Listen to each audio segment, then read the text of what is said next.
전국시대 고사성어 탑 10. 지금도 많이 쓰는 전국시대 고사성어. 1위 어부지리부터 5위 구사일생까지. 전국시대 고사성어 이야기 1편. 시작합니다.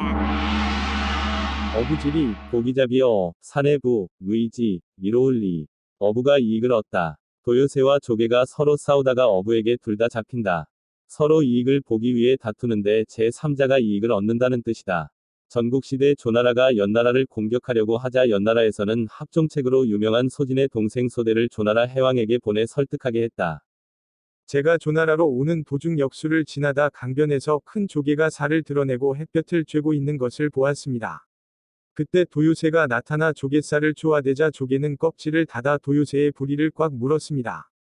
도요새가 말하기를, 오늘도 비가 오지 않고 내일도 비가 오지 않는다면 너는 말라 죽고 말 것이다. 라고 하자 큰 조개도, 내가 오늘도 놓지 않고 내일도 널 놓지 않으면 너야말로 죽고 말 것이다. 라고 하며 어느 쪽도 지지 않았습니다. 이때 그곳을 지나가던 어부는 얼씨구 횡재다 하고 그들을 간단히 잡아가 버렸습니다. 영과 조가 헛된 싸움을 하면 저 진나라가 힘들이지 않고 영과 조를 집어 삼킬 것입니다. 조왕은 이 말을 듣고 연나라 공격 계획을 취소했다. 호가호의, 여우호, 빌리가, 호랑이호, 위엄미. 여우가 호랑이의 위엄을 빌어 제 위엄으로 삼는다. 남의 권세를 빌어 의세를 부림. 이 나라 출신인 강을이란 변사가 초선왕 밑에서 벼슬을 하게 되었다. 그런데 초나라에는 삼녀라고 불리는 세 세도가가 실권을 잡고 있었다. 이 시기는 그중 하나인 소해휴이란 사람이 정권과 군권을 모두 쥐고 있었는데 강을은 소해휴를 넘어뜨리기 위해 기회만 있으면 그를 모함했다. 하루는 조선왕이 여러 신하들이 있는 자리에서 이렇게 물었다. 초나라 북쪽에 있는 모든 나라들이 소해휴를 무척 두려워하고 있다는데 그 말이 사실인가? 호랑이는 모든 짐승을 잡아먹습니다. 한 번은 여우를 붙잡았는데 여우가 호랑이를 보고 이렇게 말했습니다. 그대는 감히 나를 잡아먹지 못하리라.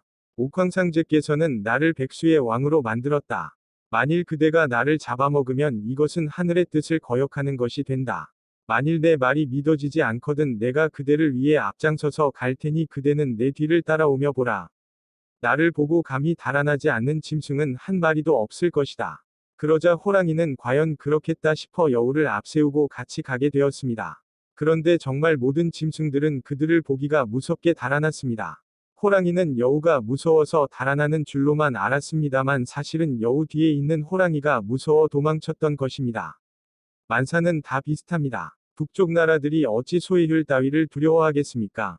지금 대왕께서는 천리나 되는 땅과 완전 무장을 한 군대를 소해휴 한 사람에게만 완전히 맡겨두고 계십니다. 그러므로 사실은 대왕의 무장한 군대를 무서워하고 있는 것입니다. 마치 모든 짐승들이 여우 뒤에 있는 호랑이를 무서워하듯 말입니다.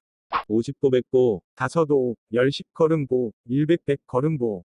50보와 100보. 도망을 치는 대엔 50보나 100보나 본질적으로 같다는 말. 맹자가 위나라의 왕인 해왕에게 초청을 받았을 때의 이야기이다. 위나라는 당시 서로는 강국인 진에게 압박받고 또 동으로는 제나라와의 싸움에서 대패하여 역경 속에서 허덕이고 있었다. 해왕은 이름 있는 현사나 제사를 불러 의견을 듣거나 채용하는 등 국군 만회에 적극 노력하고 있었다. 해왕이 맹자에게 물었다. 당신의 백성을 생각하라는 가르침에 변변치 못한 저희오나 마음을 다하고 있다고 생각합니다. 예를 들어 한해 지방에 흉년이 들었을 때는 그 백성을 하동 지방으로 이주시켜 하동의 곡식을 운반에다 먹이고 그 반대로 하동 지방에 기근이 들었을 때는 한해로 이주시켜 곡식을 하동으로 운반하는 등 애를 쓰고 있습니다만 백성들은 나를 따라 모여들지 않습니다. 이웃나라의 백성은 여전히 줄지 않고 과인의 백성은 더 많아지지 않음은 어찌 된 일입니까? 이 말을 받아 맹자가 대답했다. 왕께서는 전쟁을 좋아하시니 거기에 비유해서 말씀드리겠습니다. 전쟁터에서 서로 격전을 벌이고자 개전을 알리는 북소리가 우렁차게 울렸다고 합시다. 백병전이 전개되었습니다. 그때 어떤 병사가 겁을 먹고는 갑옷과 투구를 벗어던지고 창을 끌면서 정신없이 도망을 쳤습니다. 그리하여 100보쯤 가서 섰습니다. 그러자 뒤따라서 도망쳤던 자가 50보에서 멈춰 서더니 100보를 도망친 놈에게 겁쟁이라며 비웃었다고 한다면 어떻겠습니까? 50보나 100보나 도망치기는 마찬가지가 아니오. 왕께서 그것을 아신다면 인접국가보다 백성이 많아지기를 바라지 마십시오. 결국 인접국의 정치나 왕의 정치나 맹자의 왕도에서 보면 아무리 해왕이 백성을 생각한다 해도 역시 50보 100보의 차이라고 말한 것이다. 낭중지추, 주머니 낭, 가운데 중, 갈지, 송곳추. 주머니 속에 든 송곳은 그 끝이 뾰족하여 주머니를 뚫고 나온다. 포부와 역량이 있는 사람은 많은 사람 중에 섞여 있을지라도 눈에 드러난다는 말이다. 전국시대 말기에 조나라가 진나라의 침략을 받아 멸망의 위기에 처하게 되었다. 이때 조나라의 재상인 평원군이 초나라로 구원병을 청하러 가게 되었다. 평원군은 식객을 3,000명이나 거느리고 있는 당대의 어진 공자로 이른바 사군 중의 한 사람이었다. 그는 초나라로 떠나기에 앞서 함께 떠날 사람 20명을 식객 중에서 고르기로 했다. 문무를 겸한 인사 19명을 뽑았으나 나머지 한 사람을 뽑기가 힘들었다. 이때 모수라는 사람이 자진해 나서며 평원군에게 청했다. 저를 함께 데려가 주십시오. 평원군은 그의 얼굴조차 처음 보는 듯하여 물었다. 그대는 내 집에 온 지 몇 해나 되었소? 3년쯤 되었습니다. 무릇 현명한 선비가 세상에 있으면 송곳이 주머니 속에 들어있는 것과 같아서 반드시 그 끝이 밖으로 나타나게 마련이오. 그런데 3년이나 내 집에 있는 동안 그대에 대해 이렇다 할 얘기를 들은 바가 없으니 남다른 재주를 갖고 있지 않다는 증거가 아니겠소. 그대는 좀 무리일 것 같소. 그러자 모수가 말했다. 그러니 저를 오늘 주머니에 넣어 주십사 하는 겁니다. 저를 일찍 주머니 속에 넣어 주셨더라면 끝은 물론이요. 자루까지 밖으로 내밀어 보였을 것입니다. 이리하여 모수도 20명 속에 끼어 초나라로 가게 되었다.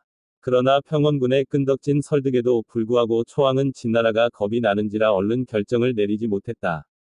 아침 일찍부터 시작한 회담이 낮이 기울도록 제자리 걸음만 하고 있었다.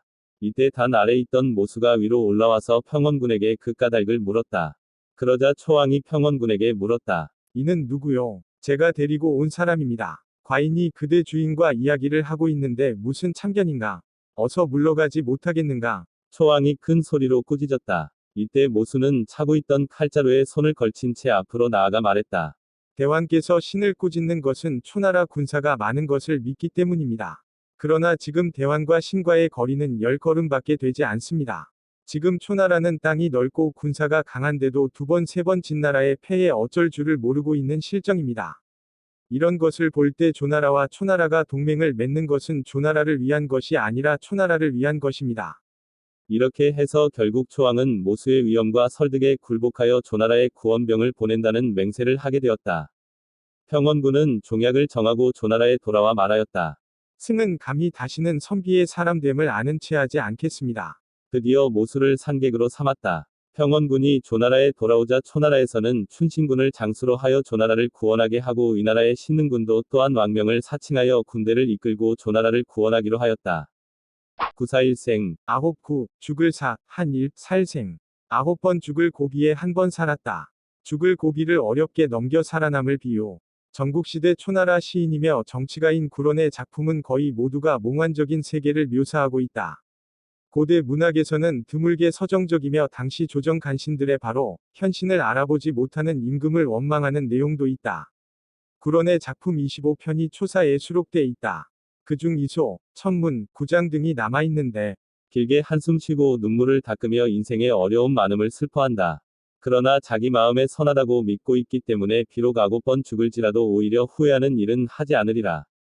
는 구절이 있다. 애국시인 구론은 중국 시가의 세계에서나 중국인의 생활면에 등은 영향을 끼쳤다. 중국 역대의 위대한 시인인 이백과 두보도 예술, 품격, 덕성면에서 구론의 영향을 많이 받고 있다. 호남성 도강현에 있는 구론에 얽힌 고적의 하나인 천문대지는 지금까지 완전히 보존되어 있으며 투신자살한 명나수 가에는 그의 무덤과 사당이 세워져 있다. 구론이 죽은 음력 5월 5일은 속칭 단오절이라 하여 그를 추모하는 제일로 정해져 있다. 매년 이 날이 되면 강남 지방의 사람들은 뱃머리에 용의 머리를 장식한 용선의 경주를 성대히 버리고 갈대잎으로 싼 송편을 명나수 물고기에게 던져주고 있다. 전설에 의하면 물속에 잠긴 구론이 고기에게 뜯어먹히지 않도록 하기 위한 놀이라고 한다.